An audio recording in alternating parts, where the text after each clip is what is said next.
posts have been made on social media recently regarding the Ron Kelly issue and Conrad Vine issue.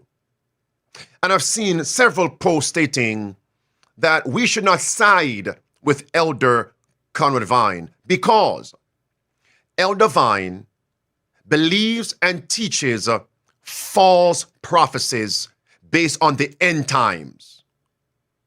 Do you know how I felt when I read those posts? Now, I'm not going to give air to those posts because those posts would not bring about change. When people make statements that hinder the change, Protestantism, revival, and reformation, I don't bite my tongue. I'm very clear and frank. But let's come back here. May I ask you a question? So what? Now, I don't know of what false prophecies Elder Conrad Vine believes and promotes. I don't know them. But in the post, there are several. Now, could I have read what these men have posted? Sure. But because what they were saying was irrelevant to the matter at hand, I did not waste God's time, nor waste my time to read those posts that this man believes and is teaching false prophecies about the end times. Again, I'm going to say, so what if that is the case? Let me be clear as crystal, as we would say. What has led to Elder Vine being canceled in the Michigan Conference and elsewhere, which I'll get to later on? Number one, he said, if the GC leaders were to promote Babylon sorcery in the future, we are well in our right to establish a parachurch movement, even a home church movement. Is that unbiblical? Let me be on record. That is not. I'd even go further. We don't have to wait until the next crisis.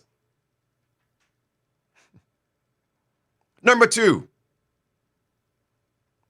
he actually stated the hierarchical structure of the SDA organization cannot be called the remnant for the last days because that structure cannot exist when the mark of the beast is enforced.